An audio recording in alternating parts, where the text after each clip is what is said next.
Good day to each and everyone. Maayong adlaw Ma'am Freshel Sendenyo. Ako di ay si Reg Irelos. Mao ni ako ang reporting. Mao ni ang mga pahabol na reporting to magpili og 2 pages sa first exam na topic. So ang ako ang napilian is terrorism and criminal skill cases from modern era, page 9 to 11. So in my discussion, we'll be talking about terrorism and skills. So, what is the relationship of these two?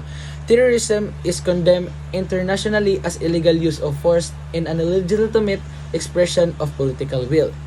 Applying this concept of illegality, one can argue that terrorists are criminals and that terrorist attacks require some degree of criminal skills. So, in other words, terrorists are not seen as just political factors, but also as criminals. To carry out their attacks and operation, they need certain criminal skills like smuggling, money laundering, forgery, and secret communication. So, sa mano-mano na istorya, ang terorista is nangailangan jud siya og criminal knowledge to apply sa ilahang attacks and operation against the government. For example, ani kaning smuggling, money laundering, forgery, and secret communication. Dili ni siya mahimong possible if ever ang isa ka criminal is wala siya high intelligence para i-work on ang isa ka ing-ana na criminal act. So, ang good example ani is ang Al-Qaeda terrorist group. Unsa man ang Al-Qaeda? Global Islamist Revolution, the radical Islamic network to keep its global operation running. Al-Qaeda built a hidden and complex financial system. So, unsa man ni si Al-Qaeda? Al-Qaeda acted as stateless movement, meaning it operated across borders without being tied up to one nation. So, dili lang siya dependent to one nation. It can be one or two more nation.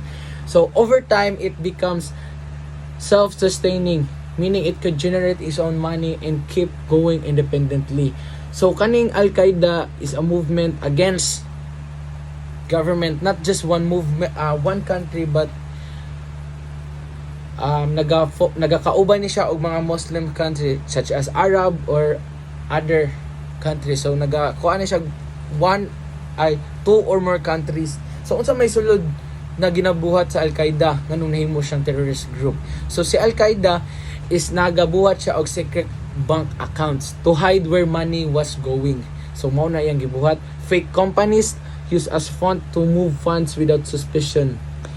And offshore accounts in countries with lost financial rules. So nagasulod siya mga countries na ang financial rules kay dili kay siya higpit, og charity that look legal but secretly funding terrorism.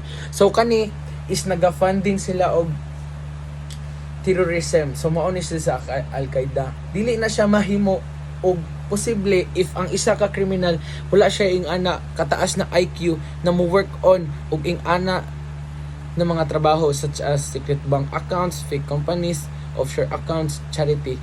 Dili siya ing ana ka high ang knowledge sa pag-forge sa mga butang-butang.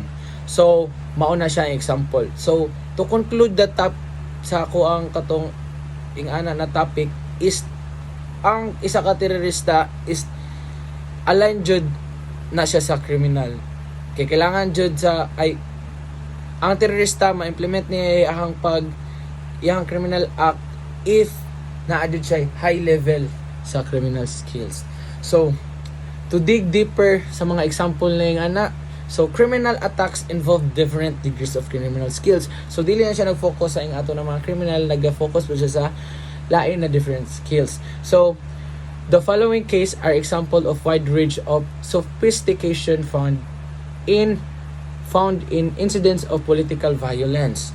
All of these are short of illustration of criminal skills of following individual extremist. So naatay to ka topic nato yung example karon, natay case 1 o case 2. Ang case 1 nato kay si Anders Breivik, a Norwegian right-wing extremist who demoted a little bomb in Oslo and went on killing spree at youth camp in July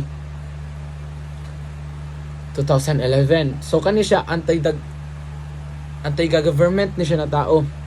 And ang panduhan na to kay si Ted Kaczynski, also known as the Unabomber, who was famous for sending mail bombs to victims and eluded capture for 18 years from 1978 to 1996. So kani duha ka example is mga anti-government ni siya na anti-government using criminal act sa by bombing. So first sa case number 1 si Anders Breivik. So unsang nailhan si Breivik? A self-processed right-wing ideology denoted a car bomb in the government district of Oslo, and methodically shoot to death dozens of victims at Norwegian Party youth summer camp on the island of Italia. So as mentioned na again na nagbomba siya sa summer camp. His victims were government workers, bystander, and teenage resident of the camp. The sequence of Breivik assault occurred as the follow. So mo ni siya ang example na gipambuhat ni Breivik. So Breivik detonated a bomb in Oslo government district using ammonium nitrate and fuel foil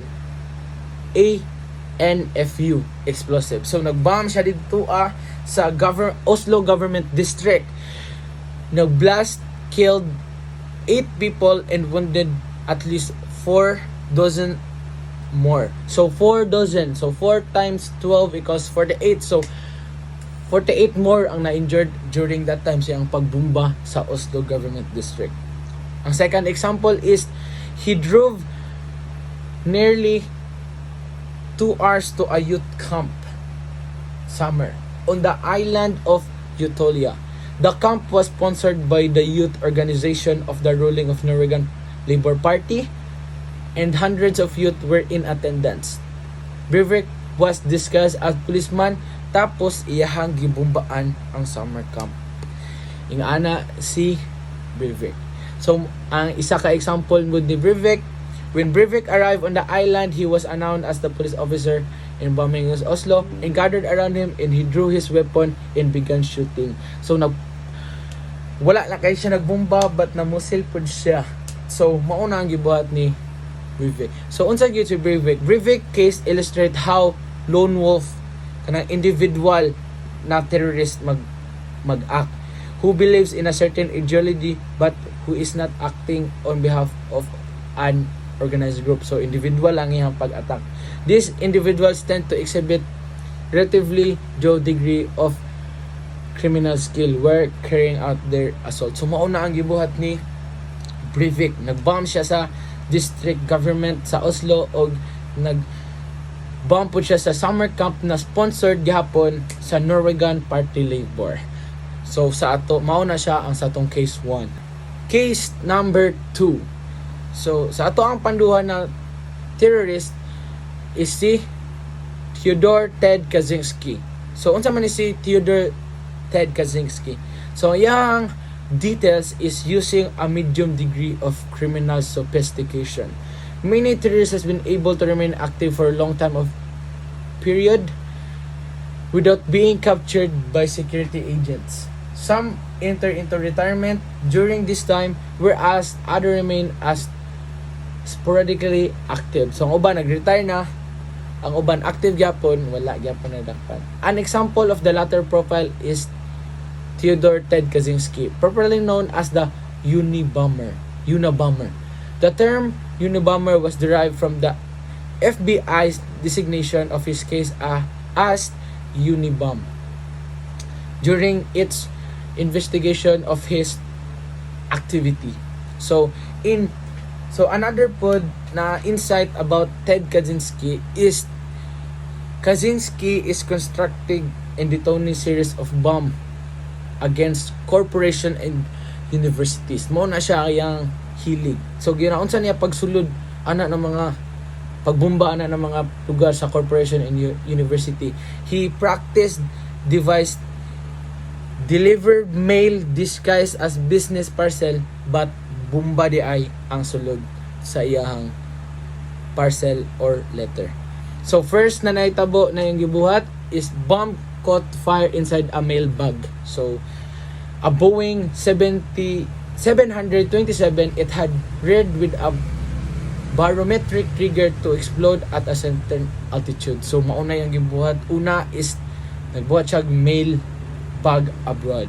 So ang panduha na gibuhat is package bomb exploded in the home of the President of United Airlines, injuring him. So mauna po ang gibuhat is naghatag siya og package bomb sa President of the United Airlines. Ang pantulo is later bomb exploded at Vanderbilt University, injuring secretary it had addressed to the chair of the Computer Science Department. So ang letter na gibuhat ni Kaczynski is gi-address niya sa chair of the Computer Science Department. So letter lang to siya, tapos gi-receive sa secretary, which hinuon na himo og way na naka-injured sa secretary. So ang panduha is the University of California. Berkeley, a professor, was severely injured when a pipe bomb he found in the faculty room exploded. So ang iyang bomba gikuha niya sa pipe. So mo tawag na pipe bomb.